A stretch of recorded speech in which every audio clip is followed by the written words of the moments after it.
What's the next big road project along your commute through Cocoa or Melbourne? What do those unusual green stripes mean on the Pineda Causeway? And what's next for the coast-to-coast trail system from Kennedy Space Center to St. Petersburg? My guest today is no stranger to local roads and traffic concerns. Georgiana Gillette is program specialist for the Space Coast Transportation Planning Organization. The TPO is led by a panel of delegates from Brevard governments. They set the spending priorities for your state and federal dollars. Also coming up in the program, I'll show you what Florida Today readers have been saying about the issues in letters to the editor. Now, my first question for Georgiana Gillette. Georgiana, thanks for joining us here today. Let's talk about some of the big projects that are coming up as part of the long-range regional transportation plans, big road projects. What should people know is happening? Well, there's several projects that are underway or going to be underway very soon in Brevard County. One of them in July of this year, there's major intersection work starting on Babcock from Melbourne Avenue to Fee. The project involves additional turn lanes at Melbourne Avenue, US 192, which is New Haven, and on Fee Avenue. There's going to be new roadway lighting, adding continuous sidewalks throughout the project, landscaping. The City of Melbourne has partnered with DOT to add the landscaping, stamped median strips throughout at the intersections, as well as other enhancements throughout the corridor to really make the project stand out for the community, as well as it just being a safety project that the DOT would do. So bringing the standards for turning and safety and widening and everything else up to speed, but also making it look good? Exactly. So so we're expecting probably lane closures and that sort of thing? There will be major traffic impacts along that area. So be very cautious. There could be adjustments to lanes, and there could be some closing of lanes because they're going to be doing resurfacing as well. So just keep your eye open and be careful as you go through that corridor. Well, my shameless plug, I guess people should keep their eye on Florida Today or FloridaToday.com for notices about lanes being closed and that kind of thing for their drives to work. What else is happening? There is major construction starting on US 1 in Cocoa from just north of Pine Street, which is just north of Kings Street, 520, State Road 520, all the way north of the beach line to Sidco Road. So that's a pretty long stretch through there. The project involves widening from 4 to 6 lanes, raised medians, lighting, landscaping, sidewalks, and bicycle lanes throughout the corridor. FDOT is going to accomplish the construction in different phases, so there's going to be lane shifts. So this is another situation where you really need to watch as you travel through that corridor. The estimated completion, they just started in May, but the estimated completion is September of 2015. So it's going to be kind of a long project. There's drainage work, so it's very involved. This is another project where the Cocoa Redevelopment Agency partnered with DOT and turned this project into something more, where it could be an asset to the community with, the painted traffic signals, landscaping, the sidewalks. So, the opportunity is always there to work with DOT to kind of turn a normal project, as you said, into something better for the community. Yeah, I'm glad you mentioned that because people do ask about that quite a bit. Some people love it to look nice. Let's have nice landscaping and lighting and that kind of thing. But there's always some folks who say, who's spending that money on all those plants and things? How much could we have saved? I mean, is that part of like a percentage of every state project? No, that is not part of a DOT project. The DOT is, its responsibility is for safety and maintaining the roadway and adding lanes, if capacity needs are there. So it really involves the local government using some of their local funds, whether it be through a redevelopment agency or the city, to want to do something extra for the community.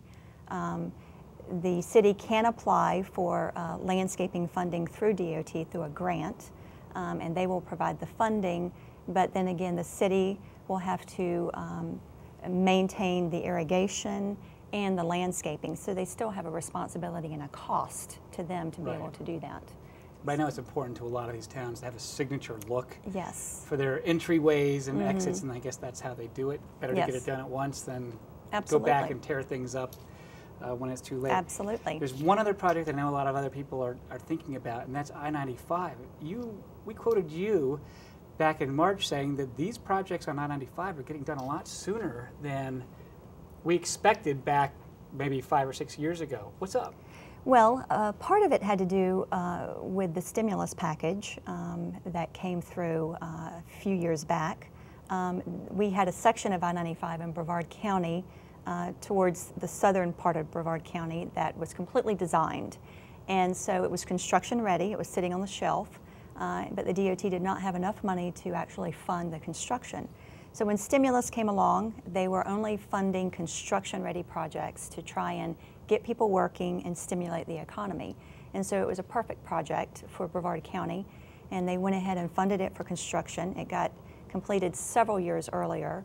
And then Governor Scott also had a program to stimulate the economy as well, transportation for the 21st century. And so we were also able to get the very northern section of I-95 funded from State Road 406 in Titusville all the way up to State Road 44 in Volusia County. So really what is remaining under construction right now is the very northern piece of I-95. So the whole 72 miles of I-95 throughout Brevard County will be completely either constructed or funded throughout the county. Well, I know that up in Titusville and elsewhere, they see a widening highway like that as maybe a piece to their economic recovery with Yes. facilitating freight and transportation and that kind of thing. So we'll see how that goes. Let's talk about another project that is kind of dear to my heart, and that is the Pineda Causeway and some improvements that are going on Pineda regarding bicycles. Why don't you explain? Yes, motorists really need to be aware of changes coming soon to the Pineda Causeway. It's a pilot project that will allow bicyclists to ride on the causeway, and there will be several improvements on the roadway that's going to help that happen safely, such as installing a higher bridge railing. They'll also be adding roadway strips to indicate bicycle lanes throughout the causeway, installing drainage inlets compatible with the thin bicycle tires. And then, of course, the main thing, that the most visible item would be the green stripes is going to be very important, and they're going to be used where bicycles and vehicles intersect at the on and off ramps throughout the causeway. There'll be special signage as well, saying bicycles ahead. So motorists should treat bicyclists the same as another vehicle, and they need to be cautious. Because it is a pilot project, crash data will be monitored and reported on for the next 2 years. And the estimated completion date is October of this year, if not sooner. Okay. But this will really give residents, you know, in Vieira easier access over to the beaches. And so we're really excited about this project. I know for a lot of sport cyclists, it's a way to create a loop. Yes. You know, or to get over to the mainland from the barrier island where there isn't another one Exactly. that is closer than, say, O'Galley, or for bicycle commuters to be able to get back and forth to work. Yes. I noticed that those green stripes are out there now, and they're textured, so that if you drive over them, you know that you're driving over them, but that also draws your eye in a way to know where the bikes and the cars are going to intersect. Yes, and the green striping is a special thermoplastic type material. Some of the cyclists, when FDOT reached out to the bicyclists in the area, their concern was that thermoplastic striping would be slick, and if it rained, it could cause a problem for them. But this particular thermoplastic is skid resistant. It has been through various testings in Tallahassee, so we have been assured that it is not going to be the same type of thermoplastic material that they use elsewhere in other treatments. And there's a railing on top Yes. of the bridges. I guess it makes it 6 inches less likely that you're going to get knocked over Exactly. into the water. Well, that's great. One of the other issues that I think relates in some ways, because it may involve bicycling or walking, was a trail system that's supposed to connect Brevard County to The rest of Central Florida, there was some money involved with that, but now not so much. Yes. What's going on? Well, the Coast to Coast Trail Connector is part of the Close the Gaps initiative, and it's basically to create a 275-mile trail by filling in about 72 miles of gaps between the existing trails.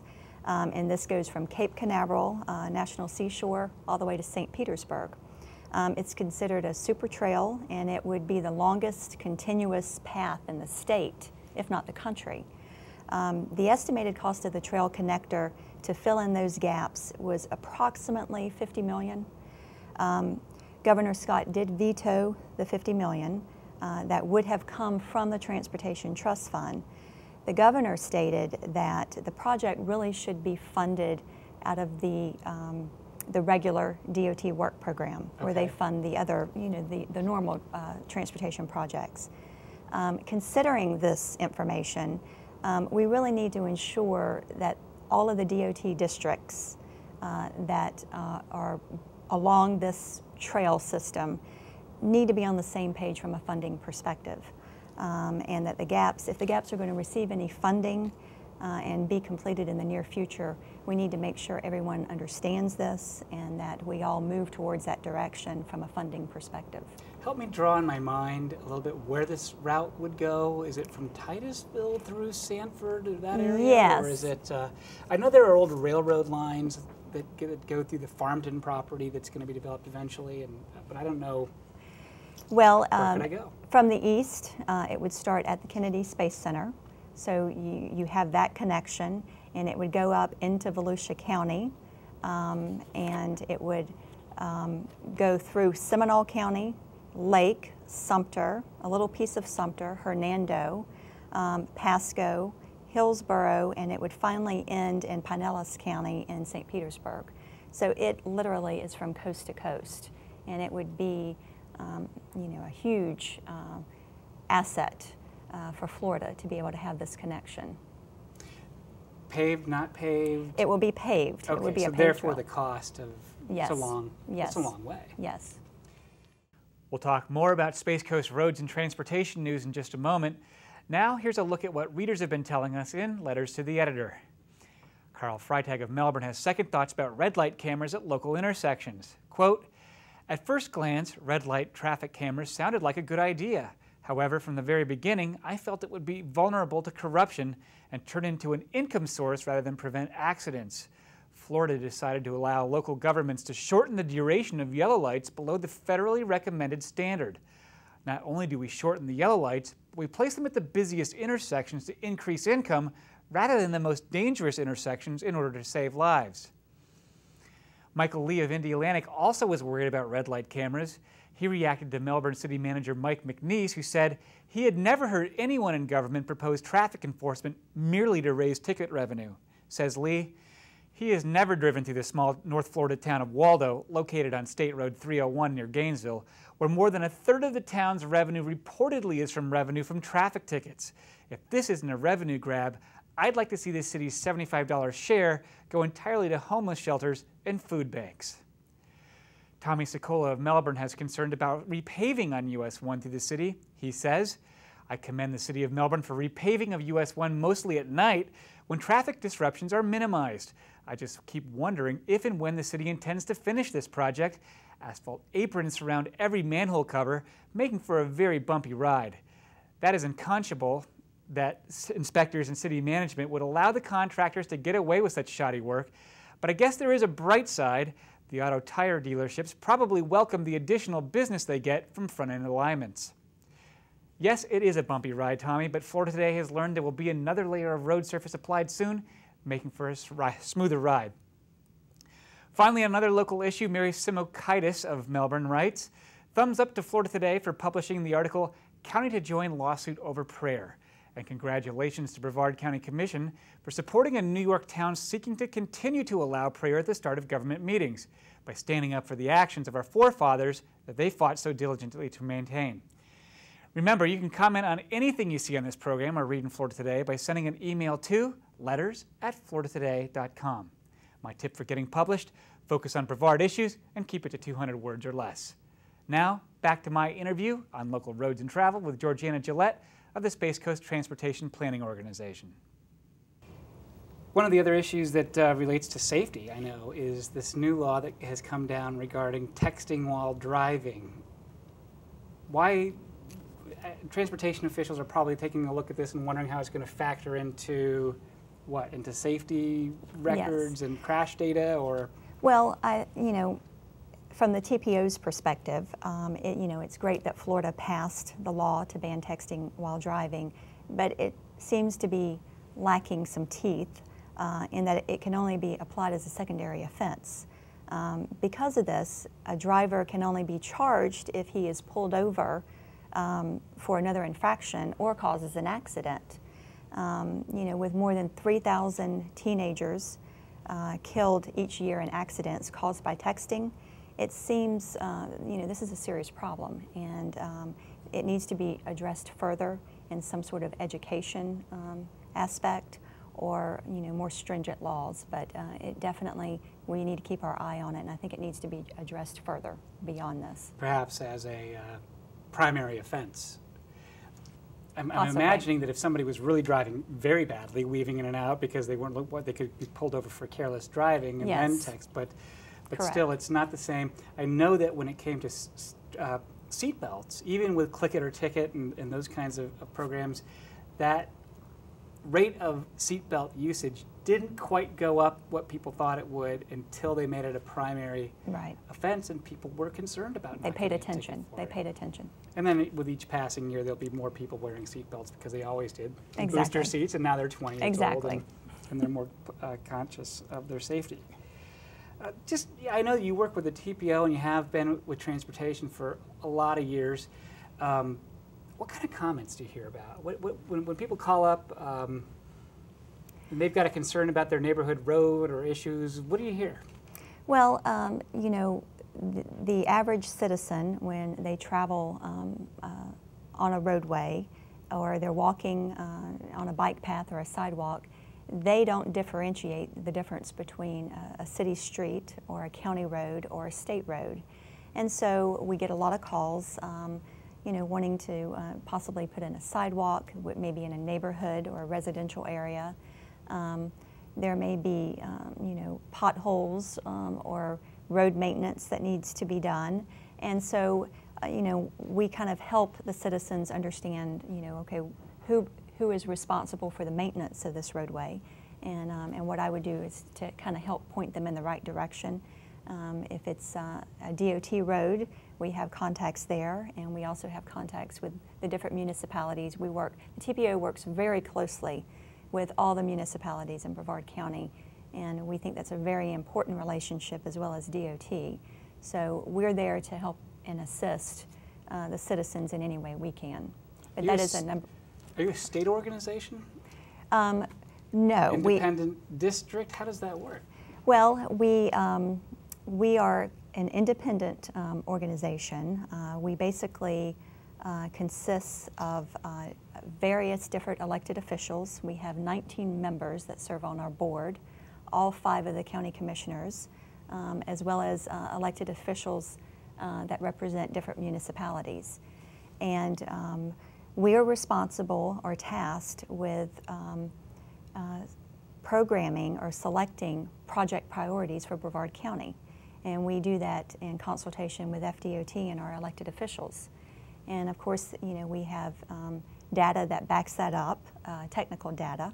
We have a state of the system report that looks at all of the roadways throughout Brevard County and what the condition, the traffic congestion is, accident rates. It looks at a lot of different information. And we work with our elected officials to put those projects on a priority list, and they help to prioritize them, and eventually they will hopefully get programmed with state and federal funding, and that's where our DOT partners come in. So there's, the idea, I guess, is so that this money gets spent in an intelligent way, as opposed to just going to whoever has the most powerful politician in their backyard or Absolutely. Whatever. It is very important with such limited resources that you put the money where it is absolutely needed, whether it be for a sidewalk or to add capacity to a roadway, or DOT is responsible for maintenance of the roadways. So they have a program where they put their money where it is absolutely needed to maintain the existing system. In general, we've heard a lot about things look a little bit better in Tallahassee, things are looking a little bit worse in the federal level because of the sequester and all of that. What is the general outlook right now for transportation and road dollars for the Space Coast? Well, the State Transportation Trust Fund was not, there were no funding taken out of the State Transportation Trust Fund, and it's been the first time that's happened in a while. And so that's good news. There have been times, due to revenue forecasts slipping, that they have had to go in and take money out of the Transportation Trust Fund. And what that means for DOT and projects that we want in Brevard County is those projects in the DOT's 5-year work program would have to move out a year, get deferred, or just basically kind of go away until the next funding year comes along.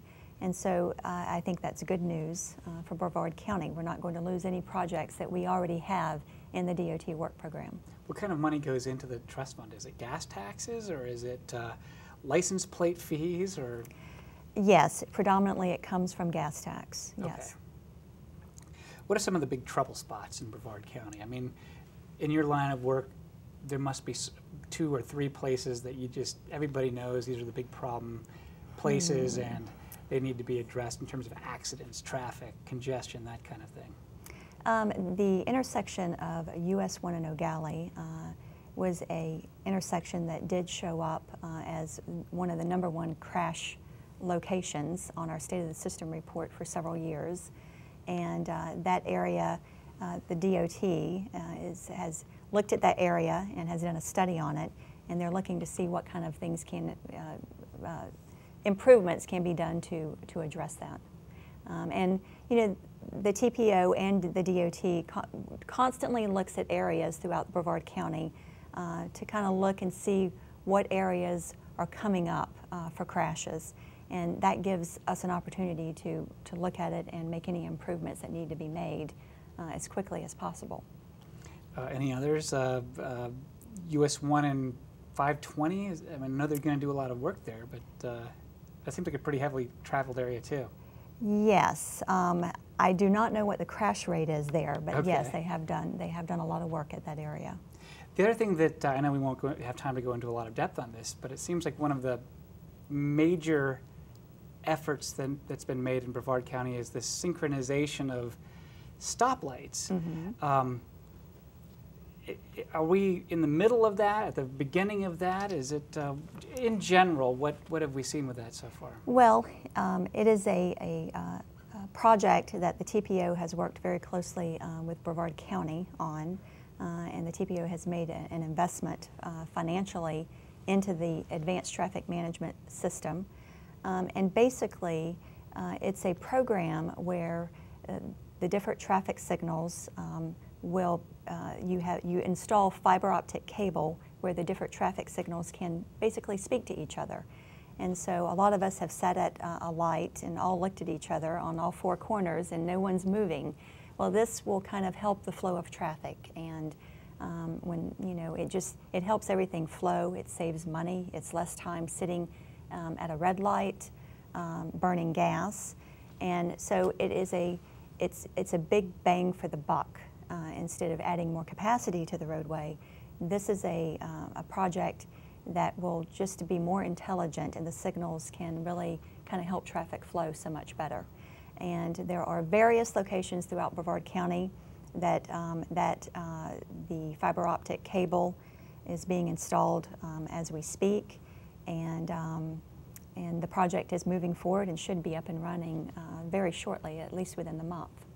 If you don't have information on this, that's okay. I just thought I'd ask you about it. But there's that big underpass at I-95 and Wickham Road that looks like that Wickham Road's getting ready to be widened out to Viera, between Suntree and Viera. So do you know anything about the status of that, if that's going to be starting sometime soon? Or I do not know the status of that. I'm sorry. That's but okay. we can find out. As you mentioned, you always have to parse whether something's a state road, a federal or local street. Okay, so if I want to have a sidewalk built in my neighborhood, how do I go about working the public process? Who should I talk to? Well, I think you can call the TPO and ask for me. And first, we need to find out exactly the area that it's in, what type of neighborhood it's in. And, you know, I can team up with, if it's a Brevard County type project or within the city, we can go out and take a look at it. And the biggest challenge that we have is, one, finding funding for a project like that. It would depend on what jurisdiction it's in. If it involves right-of-way, that can be challenging. There are times when folks would like a sidewalk that it would involve residents donating an easement. And that can also be challenging because if you have one resident that doesn't want a sidewalk in their front yard, then you've just killed the connectivity of the project. So it's challenging, but it is still doable. And so you just need to reach out to the TPO, let us know where it's at. We'll go out and take a look at it, and we'll see what we can do to try and get some funding and get a project. Who doesn't want a sidewalk going across their You would be surprised. You would be surprised. Do they feel violated, or they don't? Do they want to give up their Well, I think there are times when some residents will actually have trees. Oh, I see. Or, you know, a wall or ornaments, you know, on property. And the last thing they want to do is for it to be disrupted. Take them down, I see. And so you would be surprised that there are a lot of folks that do kind of build out that far, and they just don't want the hassle of it. And so it's just different people, and so we kind of have to we have to kind of investigate that and see what we can do. Well, thanks for the insight and the advice. Sure. Thanks for joining us here today. Thank you. Well, that's our program from the Florida Today newsroom. I'm Matt Reed. We'll see you right here next Wednesday on WBCC and FloridaToday.com.